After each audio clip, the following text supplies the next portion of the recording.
During my long and intimate acquaintance with Sherlock Holmes, I'd never heard him referred to his relations, and hardly ever to his own early life. Because of this reticence, I sometimes found myself regarding him as an isolated phenomenon, as deficient in human sympathy as he was preeminent in intelligence. I'd come to believe that he was an orphan with no relatives living. But one day, to my very great surprise, he began to talk to me about his family. My singular gift for observation and deduction may have come from my grandmother, who was a sister of Vernet, the French artist. Your art in the blood is liable to take the strangest forms. For example, my brother Mycroft. Your brother? I didn't know you had a brother.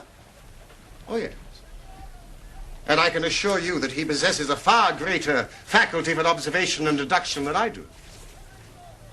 Holmes, I know that you are a modest man. My dear Watson, I cannot agree with those that rank modesty among the virtues.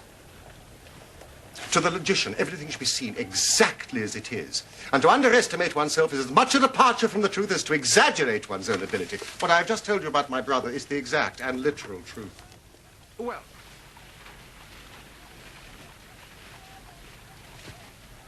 look at those two men, Sherlock.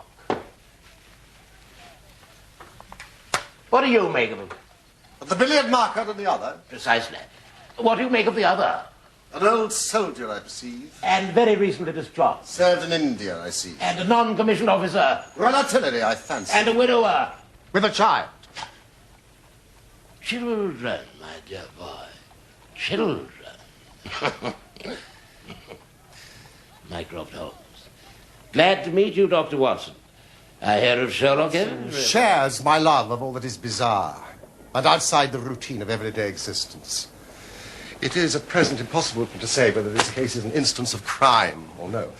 But suffice it to say that I know as little about Mr. Jabez Wilson as you do yourself, beyond the obvious facts. That he has done manual labor at some time, that he takes snuff, that he has been to China, and that he has done a considerable amount of writing lately. How in the name of good fortune did you know all that, Mr. Holmes?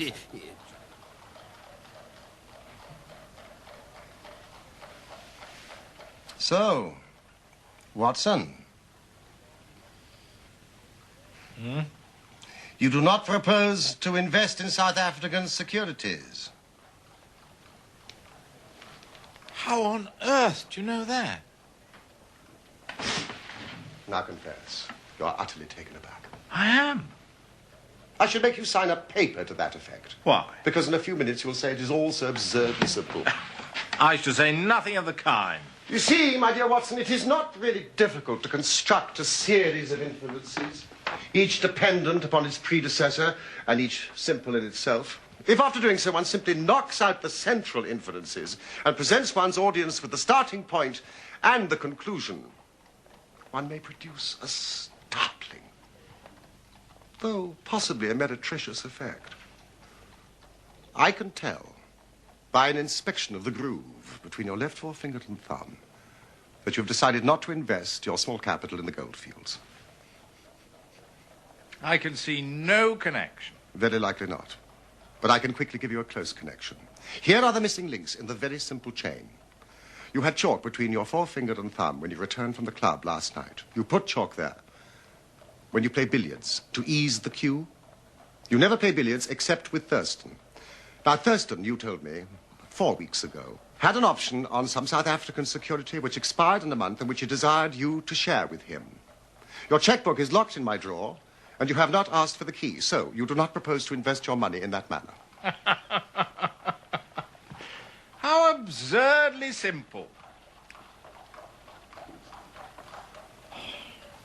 Quite so. Every problem is absurdly simple when it is explained to you. Pum, pum, pum.